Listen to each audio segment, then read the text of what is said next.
दोस्तों एक बार फिर से मैं आपके लिए RRB LP form fill up online 2025 apply process की अपडेट लेके आ चुके हैं। कैसे आप असिस्टेंट लोको पायलट 9970 वैकेंसीज के लिए अपना फॉर्म अप्लाई कर सकते हो। लास्ट डेट की अपडेट है, केवल 3 दिन शेष रह गए हैं। आप जल्द से जल्द अपने फॉर्म अप्लाई कर ले, कहीं मौका हाथ से छूट न जाए। अंतिम समय में आपको कैसे और किन बातों को ध्यान में रखते हुए अपना फॉर्म अप्लाई करना होगा, कंप्लीट जानकारी आपको इस वीडियो में दी जाएगी। ऑनलाइन आवेदन करते समय आपको कोई भी ऐसी गलती या फिर मिस्टेक नहीं करनी होगी जिसको करने से आपके एप्लीकेशन फॉर्म रिजेक्ट हो सकते हैं। कौन से ऐसे टॉप 5 जोन है जिनमें आप अप्लाई करोगे, फोटो अपलोड करने में भी कुछ कैंडिडेट्स को प्रॉब्लम आ रही है, उनका हल भी हम आपको इस वीडियो में दिखाएंगे। साथ ही साथ अप्लाई करते समय आपको कुछ महत्वपूर्ण बातों का भी ध्यान रखना होगा, तभी आपके फॉर्म सक्सेसफुली सबमिट किए जाएंगे। लास्ट डेट की न्यू अपडेट के साथ में आप कैसे अप्लाई कर सकते हो, अप्लाई करते समय आपको कैसे अपनी क्वालिफिकेशन की डिटेल देनी होगी, कैसे आप अपने जोन सेलेक्ट करोगे, कैसे आप यहां पर फीस पेमेंट करते हुए रजिस्ट्रेशन से लेकर प्रिंट तक अपने फॉर्म अप्लाई करोगे, और कैसे आप अपने डॉक्यूमेंट्स अपलोड कर सकते हो, फोटोग्राफ सिग्नेचर अपलोड करोगे, कितने केबी में आपको अपलोड करने होंगे। Complete information step by step आपको इस वीडियो में दी जाएगी, तो आपको ये वीडियो शुरू से लेके एंड तक बिना स्किप किए हुए देखनी होगी। इस वीडियो को कंप्लीटली देखने पर ही आपके सभी सवाल और डाउट क्लियर होंगे। तो चलिए दोस्तों, बिना कोई वक्त गंवाए शुरू करते हैं RRB LP form fill up online 2025 की पूरी जानकारी। फॉर्म भरने से पहले आपको हमारी वेबसाइट आईएनडी सरकारी नौकरी के पेज पर विजिट करना होगा, जिसका लिंक आपको नीचे description plus first comment box में मिल जाएगा, और हमारे पेज पर विजिट करके आप यहां से आरआरबी एलपी का फॉर्म अप्लाई कर सकते हो। रेलवे रिक्रूटमेंट बोर्ड आरआरबी भारतीय रेलवे की ओर से नोटिफिकेशन रिलीज किया गया था, जिसमें असिस्टेंट लोको पायलट एलपी की पोस्ट निकली थी। 9970 टोटल वैकेंसीज है। लास्ट डेट की अपडेट है, केवल 3 दिन शेष रह गए हैं। आप जल्द से जल्द अपना फॉर्म अप्लाई कर ले, कहीं मौका हाथ से छूट न जाए। लास्ट डेट ऑनलाइन आवेदन करने की 11 मई 2025 है। 19,900 से 63,200 सैलरी है। 10th पास ITI से आप अप्लाई कर सकते हो। 18 से 30 वर्ष आयु सीमा है। जनरल ओबीसी डब्ल्यूएस के लिए 500 रुपए फीस है, इसमें यहाँ पर 400 रिफंड कर दी जाएगी। SC/ST PWD फीमेल के लिए 250 रुपए फीस है, जो कि टोटल रिफंड कर दी जाएगी। कंप्यूटर बेस्ड टेस्ट CBT के आधार पे सिलेक्शन होगा। ऑनलाइन अप्लाई कर सकते हो, ऑल इंडिया से अप्लाई कर सकते हो। rrbapply.gov.in इसकी ऑफिशियल वेबसाइट है, जिससे आप ऑनलाइन अप्लाई कर सकते हो। इंपोर्टेंट लिंक सेक्शन के अंतर्गत नोटिफिकेशन लिंक पर आप जैसे ही क्लिक करोगे तो इसकी ऑफिशियल PDF ओपन हो जाएगी। असिस्टेंट लोको पायलट के लिए सबसे पहले आपको डेट दे दी गई है, vacancies information, salary detail, age limit और क्वालिफिकेशन की डिटेल दी गई है। एज रिलैक्सेशन की भी जानकारी दी गई है। एग्जाम पैटर्न, सिलेबस की कंप्लीट डिटेल आपको इस PDF में दे दी गई है। साथ साथ हाउ टू अप्लाई का भी एक कंप्लीट प्रोसीजर आपको दिखाया गया है, और यहाँ पर आपको जोन वाइज वैकेंसी दी गई है। जी हाँ दोस्तों, बात करें अगर टॉप 5 जोन की जिनमें ज्यादा वैकेंसी है, आप उनके लिए अप्लाई करें, तभी आपका एप्लीकेशन फॉर्म सक्सेसफुली सबमिट होगा और आपके रिक्रूट होने के चांसेस ज्यादा रहेंगे। तो आप यहाँ से अपने टॉप 5 सेफ जोन सेलेक्ट कर सकते हो। साथ ही साथ अप्लाई करने से पहले आपको ये ऑफिशियल नोटिफिकेशन की PDF पूरा पढ़ना अनिवार्य है। इसको पूरा पढ़ने से आपके सभी सवाल और डाउट क्लियर होंगे। PDF रीड आउट करने के बाद में आपको अप्लाई ऑनलाइन लिंक पर क्लिक करना होगा, तो आपके सामने इसका ऑनलाइन आवेदन करने का ये ऑफिशियल पोर्टल ओपन हो जाएगा। गाइस, यहाँ पर आपको डाउनलोड फॉर्मेट्स का ऑप्शन दिया गया है। यहाँ पर आपको CN 1/2025 के इस ऑप्शन पर अपना कर्सर लाना है, और यहाँ पर अगर आपको कास्ट सर्टिफिकेट या फिर इनकम सर्टिफिकेट की जरूरत है तो उनके फॉर्मेट आप यहाँ से डाउनलोड कर सकते हो। अप्लाई करने के लिए आपको यहाँ पर अप्लाई की ये टैब दी गई है। इसके ऊपर जैसे ही आप अपना कर्सर लाएंगे, यहाँ पर आपको 2 ऑप्शन होंगे, क्रिएट एन अकाउंट और ऑलरेडी हैव एन अकाउंट। अगर आपने यहाँ पर अपना अकाउंट पहले से क्रिएट कर रखा है तो आपको ऑलरेडी हैव एन अकाउंट के इस ऑप्शन पर क्लिक करना है। उसके बाद आपके सामने कुछ इस तरह से इंटरफेस होगा। यहाँ पर आपके पास 2 ऑप्शन है लॉगिन करने के, लॉगिन विद आधार और लॉगिन विद आरआरबी अकाउंट। आप इनमें से किसी भी ऑप्शन का यूज करते हुए अपने अकाउंट में लॉगिन कर लें और वहां से आप अपना फॉर्म अप्लाई कर लें। और अगर आप इस भर्ती के लिए या फिर आरआरबी की किसी भी भर्ती के लिए 2024 से आप फर्स्ट टाइम अप्लाई करने जा रहे हो, तो सबसे पहले यहाँ पर आपको अपना अकाउंट क्रिएट करना होगा। उसके लिए आपको क्रिएट एन अकाउंट के इस ऑप्शन पर क्लिक करना है। उसके बाद आपके सामने यहाँ पर कुछ इस तरह से इंटरफेस होगा। यहाँ पर आपके सामने ये पॉपअप होगा। इसमें आपसे कहा गया है, अगर आपने 2024 या उसके बाद अपना रजिस्ट्रेशन यहाँ पर कर रखा है आरआरबी के इस पोर्टल पर, तो आपको दोबारा से रजिस्ट्रेशन की जरूरत नहीं है। आप अपना यूजर आईडी और पासवर्ड यूज करते हुए लॉगिन करें और अपना फॉर्म अप्लाई कर लें। और अगर आपने 2024 या 25 में रजिस्ट्रेशन नहीं किया है आरआरबी के इस पोर्टल पर, तो यहाँ पर आपको सबसे पहले अपना रजिस्ट्रेशन करना होगा और उसके बाद आपको अपना फॉर्म अप्लाई करना है। तो यहाँ पर आकर आपको ओके के इस ऑप्शन पर क्लिक करना है। फिर यहाँ पर आकर आपको अपनी नेशनलिटी सिलेक्ट कर लेनी है। उसके बाद यहाँ पर आपको अपना कंप्लीट नाम यहाँ पर एंटर करना है। 10वीं की मार्कशीट के अकॉर्डिंग आपका नाम होना चाहिए। फिर उसी नाम को आपको यहाँ पर रिटाइप कर देना है। उसके बाद आपसे पूछा गया है कि क्या आपने कभी अपना नाम चेंज किया है, अगर किया है तो यस ऑप्शन सिलेक्ट करें और फिर आप I understand and I agree के इस ऑप्शन पर क्लिक करें और फिर जो नाम आपने चेंज किया है वो चेंज नेम यहाँ पर आप एंटर करें, उसे रिटाइप करें। और अगर आपने कभी अपना नाम चेंज नहीं किया है तो यहाँ पर आपको नो ऑप्शन सेलेक्ट कर लेना है। उसके बाद यहाँ पर आपको अपनी डेट ऑफ बर्थ सेलेक्ट करनी है। ये डेट ऑफ बर्थ आपको 10वीं की मार्कशीट के अकॉर्डिंग सेलेक्ट करनी है। फिर उसे यहाँ पर आपको टाइप करना है DDMMYY फॉर्मेट में, यानी कि आपको अपनी डेट ऑफ बर्थ यहाँ पर रिटाइप कर देनी है। उसके बाद यहाँ पर आपको अपना जेंडर सेलेक्ट करना है। फिर यहाँ पर आपको अपना जेंडर भी दोबारा से एक बार फिर सिलेक्ट करना होगा। उसके बाद यहाँ पर आपको अपने फादर का नाम एंटर करना है, उसे रिटाइप करना है। मदर का नाम एंटर करना है, उसे भी रिटाइप कर देना है। उसके बाद यहाँ पर आपको अपनी कॉन्टैक्ट डिटेल देनी है। यहाँ पर आकर आपको अपना ईमेल एड्रेस एंटर करना है। उसके बाद जनरेट ईमेल ओटीपी ऑप्शन पर क्लिक करना है। अपना मोबाइल नंबर आपको एंटर करना है। जनरेट मोबाइल ओटीपी ऑप्शन पर क्लिक करना है। उसके बाद आपके ईमेल आईडी और मोबाइल नंबर पर 2 ओटीपी आएंगे। वो ओटीपी आपको यहाँ पर एंटर करने हैं और अपना मोबाइल नंबर और ईमेल आईडी को वेरीफाई कर लेना है। उसके बाद यहाँ पर आपको अपना आधार वेरिफिकेशन करना है। यहाँ पर आकर आप अपना आधार कार्ड नंबर एंटर करें। फिर यहाँ पर आप जनरेट आधार ओटीपी के इस ऑप्शन पर क्लिक करें।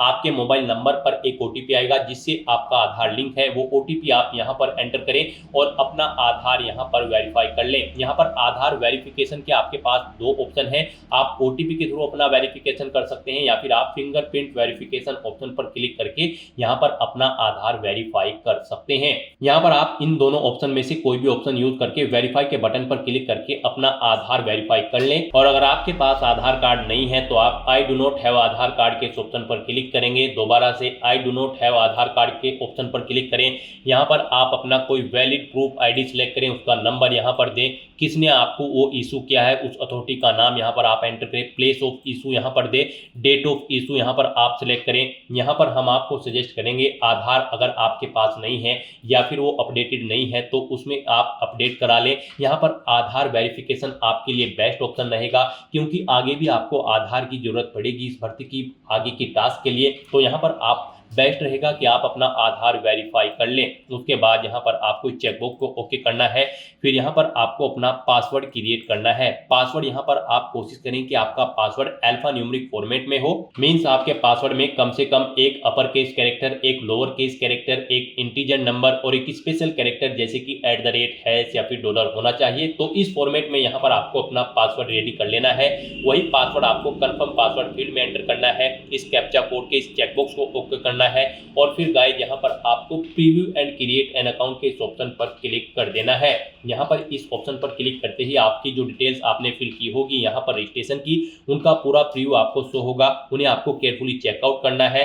अगर कोई मिस्टेक होगी तो आप एडिट कर लेंगे, नहीं तो आपको अपना रजिस्ट्रेशन कंप्लीट कर लेना है। आपका रजिस्ट्रेशन सक्सेसफुली कंप्लीट होने के बाद आपको आरआरबी के ऑफिशियल पोर्टल पर रिडायरेक्ट कर दिया जाएगा। यहाँ पर आकर आपको दोबारा से अप्लाई के इस ऑप्शन पर क्लिक करना है। फिर यहाँ पर आपको ऑलरेडी हैव एन अकाउंट के इस ऑप्शन पर क्लिक करना है या फिर आपके सामने डायरेक्टली यही इंटरफेस शो होगा। फिर यहाँ पर आने के बाद आपको लॉगिन विद आधार या फिर लॉगिन विद आरआरबी अकाउंट, इन दोनों ऑप्शन में से कोई भी ऑप्शन का यूज करते हुए आपको अपने डैशबोर्ड में लॉगिन करना है। गाइस यहाँ पर अगर आप login with Aadhaar option select करते हैं तो फिर यहाँ पर आपको अपना आधार नंबर एंटर करना है। उसके बाद आपको जनरेट आधार ओटीपी के ऑप्शन पर क्लिक करना है। एक ओटीपी आपके मोबाइल नंबर पर आएगा जिससे आपका आधार लिंक है, वो ओटीपी आपको यहाँ पर एंटर करना है। I am not a robot इस चेकबॉक्स को ओके करना है और फिर आपको यहाँ पर लॉगिन के इस ऑप्शन पर क्लिक करके अपने डैशबोर्ड में लॉगिन कर लेना है और फिर वहां से आपको अपना फॉर्म अप्लाई करना है। और अगर आप login with RRB account option select करते हैं तो आपके सामने फिर यहाँ पर कुछ इस तरह से इंटरफेस शो होगा। यहाँ पर आने के बाद अब आपको अपना मोबाइल नंबर या फिर ईमेल एड्रेस एंटर करना है, अपना पासवर्ड आपको एंटर करना है। I am not a robot आपको इस चेकबॉक्स को ओके करना है और फिर यहाँ पर आपको कैप्चा कोड के अकॉर्डिंग आपको इमेज सेलेक्ट कर लेनी है और फिर गाइज यहाँ पर आपको लॉगिन के इस ऑप्शन पर क्लिक करके अपने डैशबोर्ड में लॉगिन कर लेना है। जैसे ही आप लॉगिन के ऑप्शन पर क्लिक करेंगे आपके सामने कुछ इस तरह से इंटरफेस होगा। यहाँ पर अब आपको 2 फैक्टर ऑथेंटिकेशन मोड कंप्लीट करना है। यहाँ पर आप सेंड ओटीपी टू ईमेल, आप इस ऑप्शन पर क्लिक करें। आपकी ईमेल आईडी पर एक ओटीपी जाएगा, वो ओटीपी आप यहाँ पर एंटर करें, या फिर आप सेंड ओटीपी टू फोन के ऑप्शन पर क्लिक करें। फिर आपके मोबाइल नंबर पर एक ओटीपी जाएगा, वो ओटीपी आपको यहाँ पर एंटर करना है और फिर गाइज आपको लॉगिन के इस ऑप्शन पर क्लिक करके अपने डैशबोर्ड में लॉगिन कर लेना है। लॉगिन करने के बाद आपके सामने आपका डैशबोर्ड कुछ इस तरह से शो होगा। यहाँ पर आपको टॉप पर ही 4 ऑप्शन दिए गए हैं। सबसे पहले यहाँ पर आपको कुछ जनरल इंस्ट्रक्शन दिए गए हैं। आपको फॉर्म अप्लाई करने से पहले इन्हें केयरफुली रीड कर लेना है। यहाँ पर ऑनलाइन एप्लीकेशन का ऑप्शन है, एप्लीकेशन हिस्ट्री है। यहाँ पर जब आप फॉर्म अप्लाई कर लोगे तो फिर आप इस ऑप्शन में जाकर चेकआउट कर पाओगे आप अपना एप्लीकेशन फॉर्म सक्सेसफुली सबमिट कर चुके हो या फिर नहीं। और मॉडिफाई रजिस्ट्रेशन डिटेल आपको ये ऑप्शन दिया गया है। इस पर क्लिक करके यहाँ पर आप अगर आपके रजिस्ट्रेशन में मॉडिफाई करना चाहते हैं तो आप मॉडिफाई कर सकते हैं। यहाँ पर ये ऑप्शन आपका 18 अप्रैल 2025 के बाद एक्टिव होगा। आप इस ऑप्शन का यूज करते हुए अगर आपने रजिस्ट्रेशन में चेंज आउट करना चाहते हैं तो आप चेंज कर सकते हैं। तो यहाँ पर बस अब अगर आपका रजिस्ट्रेशन ओके है तो आपको अपना ऑनलाइन फॉर्म फिल करना है। उसके लिए आपको ऑनलाइन एप्लीकेशन के इस ऑप्शन पर क्लिक करना है या फिर जनरल इंस्ट्रक्शन के यहाँ पर आपको ऑनलाइन एप्लीकेशन के इस ऑप्शन पर क्लिक करना है। नेक्स्ट आपके सामने कुछ इस तरह से इंटरफेस होगा। यहाँ पर आपको आरआरबी असिस्टेंट लोको पायलट का ये सेक्शन दे दिया गया है। यहाँ पर सीएन नंबर 1/2025 में सबसे पहले आपको बोर्ड का नाम सेलेक्ट करना है जिस बोर्ड के लिए आप अप्लाई करना चाहते हैं। आप अपनी चॉइस के अकॉर्डिंग कोई भी बोर्ड यहाँ पर सिलेक्ट करें, इस चेकबॉक्स को ओके करें, यानी कि आपको आरआरबी आरआरसी की किसी भी भर्ती एग्जाम में बैठने से नहीं रोका गया है, तो आपको इस चेकबॉक्स को ओके कर देना है। और उसके बाद गाइस यहाँ पर आपको नेक्स्ट के इस ऑप्शन पर क्लिक करना है। नेक्स्ट आपके सामने कुछ इस तरह से इंटरफेस होगा। यहाँ पर आपकी कुछ डिटेल ऑटोमेटिकली फेच कर ली गई है आपके रजिस्ट्रेशन से। यहाँ पर बस अब आपको सबसे पहले अपना मैरिटल स्टेटस देना है, उसके बाद आपको अपना रिलीजन सेलेक्ट करना है, अपनी मातृभाषा यहाँ पर आपको सिलेक्ट कर लेनी है। फिर यहाँ पर आपको choice of language for examination, जिस लैंग्वेज में आप अपना एग्जाम चाहते हैं वो लैंग्वेज यहाँ पर आपको सिलेक्ट करनी है। फिर यहाँ पर आपकी बॉडी पर कोई कट या तिल का निशान है तो उस पैलेस का नाम यहाँ पर आपको एंटर कर देना है। 2 पैलेस के नाम यहाँ पर आपको एंटर करने हैं, नहीं है तो यहाँ पर आप नो मार्क एंटर कर देंगे। उसके बाद यहाँ पर आपको अपनी कम्युनिटी सेलेक्ट कर लेनी है। उसके बाद यहाँ पर अगर आप रिजर्व कैटेगरी से बिलोंग करते हो तो यहाँ पर आपको अपनी कास्ट का नाम देना है, कम्युनिटी सर्टिफिकेट नंबर देना है। कम्युनिटी सर्टिफिकेट आपको किस अथॉरिटी ने इशू किया है, collector, city magistrate, deputy collector, आप अपने अकॉर्डिंग यहाँ पर ऑप्शन सेलेक्ट करें। उसके बाद इशूइंग स्टेट यहाँ पर आप सिलेक्ट करें। उसके बाद यहाँ पर आपका जो सर्टिफिकेट है वो कब आपको इशू हुआ है वो डेट आपको सिलेक्ट कर लेनी है। फिर यहाँ पर आपसे पूछा गया कि क्या आप फ्री ट्रैवल पास चाहते हैं रेलवे का, अगर चाहते हैं तो यस करें। और फिर यहाँ पर आप अपने नियरेस्ट रेलवे स्टेशन का नाम एंटर करें और फिर यहाँ पर आप अपना वैलिड कास्ट सर्टिफिकेट अपलोड कर दें। आपका सर्टिफिकेट यहाँ पर 400 KB से कम होना चाहिए, PDF फॉर्मेट में होना चाहिए। आपको अपलोड डॉक्यूमेंट के ऑप्शन पर क्लिक करना है, फाइल को सिलेक्ट कर लेना है और अपना कास्ट सर्टिफिकेट यहाँ पर आपको अपलोड कर देना है। और अगर आप यहाँ पर अनरिजर्व कैटेगरी से आते हैं तो फिर आगे के ऑप्शन आपको डिसेबल्ड कर दिए जाएंगे। उसके बाद यहाँ पर आपको अपना प्रेजेंट एड्रेस एंटर करना है, फिर आपको अपना परमानेंट एड्रेस एंटर करना है। और अगर आपका परमानेंट एड्रेस आपके प्रेजेंट एड्रेस के अकॉर्डिंग सेम है तो आप इस चेकबॉक्स को ओके कर दें। ऑटोमेटिकली आपका परमानेंट एड्रेस आपके प्रेजेंट एड्रेस के अकॉर्डिंग फिल हो जाएगा। उसके बाद गाइस यहाँ पर आपको सेव के इस ऑप्शन पर क्लिक करके अपनी डिटेल सेव कर देनी है और फिर आपको नेक्स्ट के इस ऑप्शन पर क्लिक करना है। नेक्स्ट गाइस यहाँ पर आपको अपनी कैटेगरी की डिटेल देनी है। यहाँ पर आपसे पूछा गया है कि क्या आप EX सर्विसमैन हैं, अगर हैं तो आप यस ऑप्शन सेलेक्ट करें। फिर यहाँ पर आप अपनी डिफेंस सर्विस सिलेक्ट करें, किसमें आप EX सर्विसमैन थे, आर्मी, नेवी, एयरफोर्स, अपने अकॉर्डिंग ऑप्शन सेलेक्ट करें। अपनी रैंक यहाँ पर एंटर करें, डेट ऑफ अटेस्टेशन यहाँ पर आप सिलेक्ट करें। और फिर आपसे पूछा गया कि क्या आप फिलहाल भी डिफेंस सर्विस में कार्यरत हैं, अगर हैं तो यस करें और फिर यहाँ पर नहीं है तो आप नो ऑप्शन सेलेक्ट कर लें। अगर आप यहाँ पर जॉब छोड़ चुके हो, डेट ऑफ डिस्चार्ज यहाँ पर आप सिलेक्ट करें, रीजन ऑफ डिस्चार्ज यहाँ पर दें, डिस्चार्ज सर्टिफिकेट नंबर दें। क्या आपने दोबारा से री एम्प्लॉयमेंट किया है एज ए EX सर्विसमैन, अगर किया है तो यस करें, नहीं तो नो ऑप्शन सेलेक्ट करें। और गाइज अगर आप EX सर्विसमैन नहीं हो तो यहाँ पर आपको नो ऑप्शन सेलेक्ट करना है, आगे की डिटेल आपको डिसेबल्ड कर दी जाएगी। फिर यहाँ पर आपसे पूछा गया है कि क्या आप EBC सर्टिफिकेट होल्डर कैंडिडेट हैं, अगर हैं तो आप यस करें और फिर I understand and I agree के इस ऑप्शन पर क्लिक करें। फिर यहाँ पर आपसे पूछा गया है कि do you wish to avoid fee concession, अगर आप फीस में कंसेशन चाहते हैं तो येस ऑप्शन सेलेक्ट करें, फिर अपना सर्टिफिकेट नंबर दें, इश्यूइंग अथॉरिटी यहाँ पर आप सेलेक्ट करें, कब आपको ये सर्टिफिकेट इशू हुआ है वो डेट आप सेलेक्ट कर लें। और अगर आप ईबीसी सर्टिफिकेट होल्डर कैंडिडेट नहीं है तो यहाँ पर आपको नो ऑप्शन सेलेक्ट करना है। उसके बाद यहाँ पर आपसे पूछा गया कि क्या आप रेलवे में सर्विस करते हैं। यहाँ पर अगर आप रेलवे एम्प्लॉय हैं तो आप यस करेंगे। फिर यहाँ पर आपसे पूछा गया कि क्या आपने यहाँ पर एनओसी के लिए अप्लाई किया हुआ है, तो यहाँ पर आप किया हुआ है तो यस करें, नहीं तो आप यहाँ पर नो ऑप्शन सेलेक्ट करेंगे। और उसके बाद यहाँ पर आपको अपनी कैटेगरी देनी है, उसके बाद प्लेस ऑफ वर्किंग देना है, अपना जोन यहाँ पर आपको सिलेक्ट करना है। और अगर आप रेलवे के एम्प्लॉय नहीं है तो यहाँ पर आपको नो ऑप्शन सेलेक्ट करना है। उसके बाद यहाँ पर आपको पूछा गया कि क्या आप करंट में कहीं पर एम्प्लॉय हैं, अगर हैं तो यहाँ पर आप ऑप्शन सेलेक्ट करें, आप सेंट्रल गवर्नमेंट में एम्प्लॉय हैं, स्टेट में या फिर किसी पब्लिक सेक्टर में, तो यहाँ पर आप अपने अकॉर्डिंग ऑप्शन सेलेक्ट करें। और फिर यहाँ पर आप उसकी डिटेल दें, जैसे कि अगर आप स्टेट गवर्नमेंट में एम्प्लॉय हैं तो नेम ऑफ ऑर्गेनाइजेशन, किस डेट से आपने जॉब स्टार्ट की है और क्या फिलहाल भी आप वर्क कर रहे हैं, यहाँ पर आपको ये डिटेल्स प्रोवाइड करानी है। और अगर आप यहाँ पर करंट एम्प्लॉयमेंट नहीं है, यानी कि आप करंट में जॉब नहीं करते हैं, तो फिर यहाँ पर आपको नॉट एप्लीकेबल का ये ऑप्शन सेलेक्ट करना है। उसके बाद आपको इस पेज को नीचे स्क्रॉल डाउन करना है। नेक्स्ट यहाँ पर आपसे पूछा गया कि क्या आपने अपना एसीटी अप्रेंटिस का कोर्स कंप्लीट किया हुआ है। अगर किया हुआ है तो यहाँ पर आप येस ऑप्शन सेलेक्ट करें, फिर आप अपनी ट्रेड का नाम सेलेक्ट करें, किस ट्रेड में आपने कोर्स कंप्लीट किया है, कब से आपने ट्रेनिंग स्टार्ट की थी वो डेट सेलेक्ट करें, कब कंप्लीट हुई है वो डेट आप सेलेक्ट करें। फिर यहाँ पर आपका रिजल्ट डिक्लेयर हो चुका है या फिर नहीं, आपको येस या नो ऑप्शन सेलेक्ट करना है। और अगर गाइज यहाँ पर आप अपना एसीटी अप्रेंटिस का कोर्स कंप्लीट नहीं किए हो तो यहाँ पर आपको नो ऑप्शन सेलेक्ट करना है, फिर आपको ये डिटेल देनी नहीं होगी। उसके बाद यहाँ पर आपको अपनी बैंक की डिटेल देनी है। यहाँ पर आप अकाउंट होल्डर का नाम एंटर करें, फिर यहाँ पर आकर आपको अपने बैंक अकाउंट का नंबर एंटर करना है, उसे यहाँ पर आपको दोबारा से एंटर करके कंफर्म कर लेना है। फिर आपको अपने बैंक का आईएफएससी कोड देना है, कंफर्म के ऑप्शन पर क्लिक करना है, आपके बैंक का नाम और आपको आपके बैंक का एड्रेस यहाँ पर आपके आईएफएससी कोड के अकॉर्डिंग शो हो जाएगा। इस तरह से अपनी डिटेल यहाँ पर फिल करने के बाद फिर गाइज आपको सेव के इस ऑप्शन पर क्लिक करके अपनी डिटेल सेव कर देनी है और फिर आपको नेक्स्ट के इस ऑप्शन पर क्लिक कर देना है। नेक्स्ट यहाँ पर आपको अपनी एजुकेशनल क्वालिफिकेशन की डिटेल देनी है। यहाँ पर आरआरबी असिस्टेंट लोको पायलट की इस भर्ती में पार्टिसिपेट करने के लिए आपका 10वीं क्लास पास आउट होना जरूरी है, प्लस आपके पास आईटीआई का सर्टिफिकेट भी होना जरूरी है किसी रिलेवेंट ट्रेड के अंतर्गत। तो यहाँ पर अब आपको सबसे पहले आकर आपको अपनी एडिट के इस ऑप्शन पर क्लिक करना है। उसके बाद यहाँ पर आपको अपनी 10वीं क्लास की डिटेल प्रोवाइड करनी है।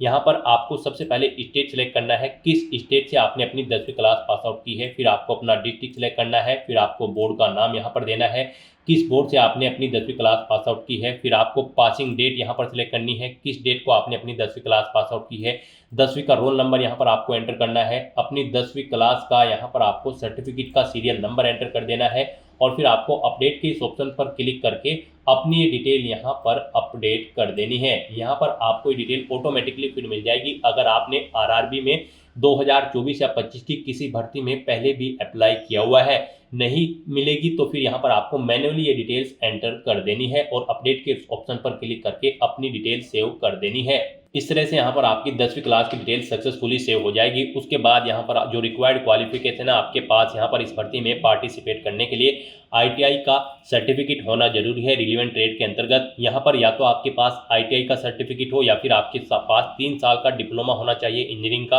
या फिर डिग्री होनी चाहिए इंजीनियरिंग की रिलेवेंट ट्रेड के अंतर्गत, या फिर आपके पास आईटीआई या फिर एनएसी नेशनल अप्रेंटिसशिप सर्टिफिकेट होना चाहिए। तो आपको इनमें से अपनी चॉइस के अकॉर्डिंग कोई भी ऑप्शन सेलेक्ट करना है, जो भी आपके पास है आप यहाँ पर ऑप्शन सेलेक्ट करें। आईटीआई अगर आप सेलेक्ट करते हैं तो फिर यहाँ पर आकर आपको सबसे पहले ट्रेड सेलेक्ट करनी है, किस ट्रेड में आपने अपनी आईटीआई कंप्लीट की है, फिर आपको स्टेट सेलेक्ट करना है, किस स्टेट से आपने अपनी आईटीआई कंप्लीट की है, फिर स्टेट के अकॉर्डिंग यहाँ पर आपको अपना डिस्ट्रिक्ट सेलेक्ट कर लेना है, इंस्टीट्यूट का नाम देना है जिससे आपने अपनी आईटीआई कंप्लीट की है, पासिंग डेट यहाँ पर आपको सिलेक्ट करनी है, कब पास आउट की है, सर्टिफिकेट आपको किसने इशू किया है आईटीआई का, एनसीवीटी या फिर एससीवीटी ने, आप अपने अकॉर्डिंग ऑप्शन सेलेक्ट करें।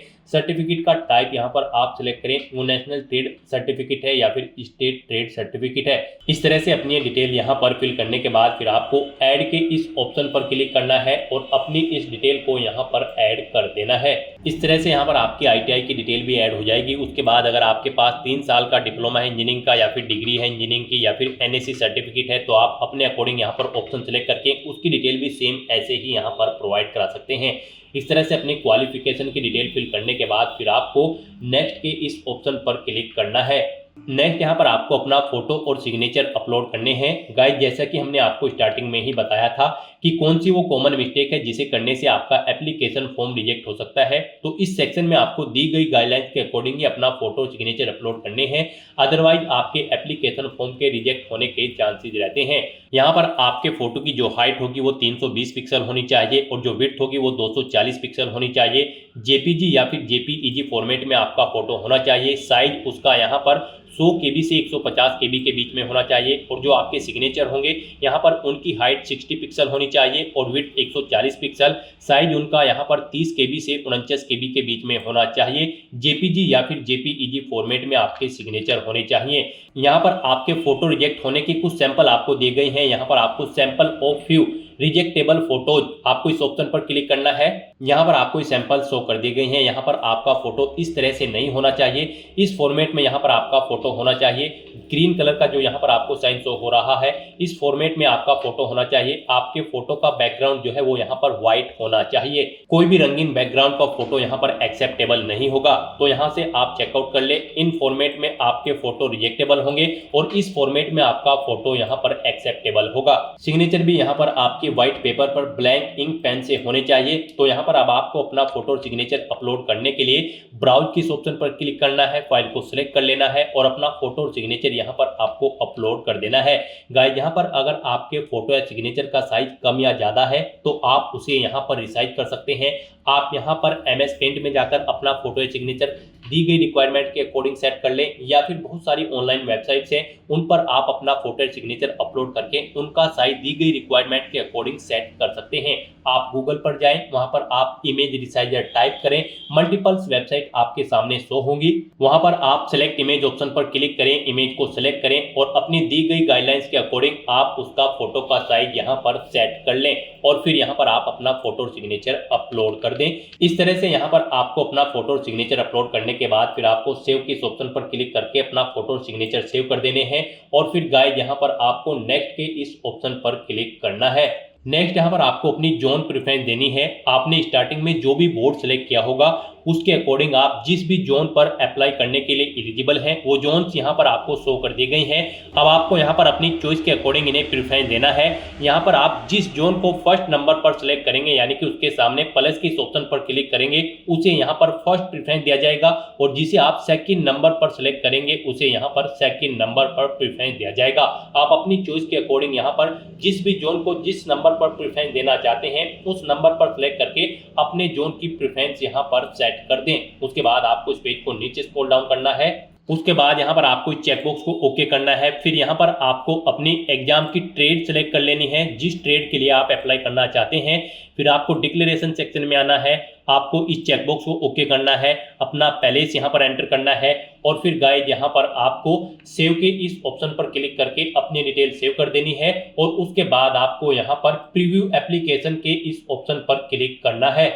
नेक्स्ट आपको आपके एप्लीकेशन फॉर्म का पूरा प्रीव्यू यहाँ पर शो कर दिया गया है। आपको सभी डिटेल्स केयरफुली चेकआउट करनी है, पेज को नीचे स्क्रॉल डाउन करना है, इस चेकबॉक्स को ओके करना है।